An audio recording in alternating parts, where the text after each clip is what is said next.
Damien Gutiérrez, bonsoir. Bonsoir monsieur. Alors, premier tour, c'est la première fois que le Front National, ici dans une élection, se trouve en première position. Vous avez environ 41%, votre adversaire de gauche 31%. La droite a monopolisé la plupart de ses votants avec 26%, mais reste une abstention qui a été un peu grande. C'est pour ça, monsieur, que rien n'est gagné et que nous allons d'abord nous tourner vers tous les Sénois qui ne se sont pas déplacés au premier tour. Ce n'est pas véritablement une surprise, c'est un travail d'implantation, c'est un travail de crédibilité qu'a engagé le Front National ici depuis plusieurs années, et en particulier depuis les élections municipales. C'était des élus municipaux, avant tout des conseillers municipaux qui se présentaient dans ce canton-ville, et c'est par rapport à ce bilan et par rapport à cette action aussi que les Sénois se sont positionnés. Donc maintenant le choix est clair entre l'immobilisme, entre le statu quo, entre des sortants qui se représentent et un changement tout à fait inédit à la Seigne-sur-Mer. Alors sur les 26% que la droite a réussi à glaner, vous pensez avoir à peu près combien de ces gens qui vont voter pour vous? Je ne veux faire aucun calcul puisque je m'adresse d'abord à ceux qui ne se sont pas déplacés au premier tour. Beaucoup n'ont pas fait le Absolument. Ce sont d'abord ces Sénois qu'il faut convaincre. Les électeurs de l'UMP choisiront entre les deux candidats qui restent en lice. Et j'ai confiance dans le bon sens des Sénois, mais au-delà de l'électorat UMP. Il s'agit vraiment de l'avenir de la Seine.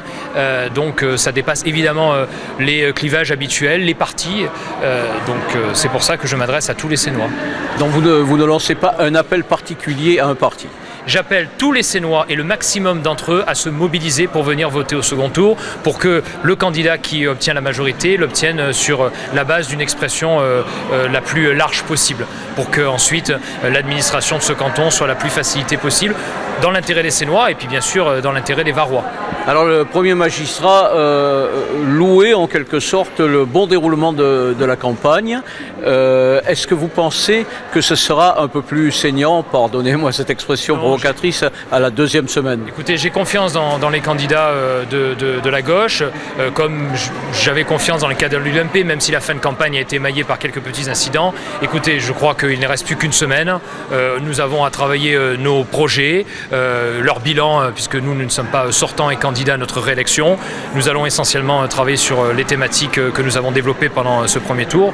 Et puis je pense que dimanche, cette campagne se clôturera par un autre choix, parce que là, cette fois-ci, c'est historique. La Seine a la possibilité d'amorcer un changement inédit.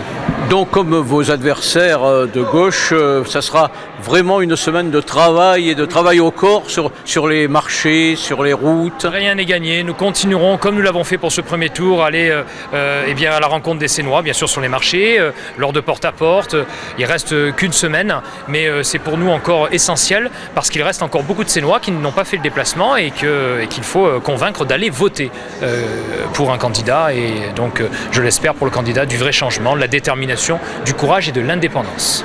Damien Gutiérrez, merci. Merci à vous, merci beaucoup. Bonne soirée à vous.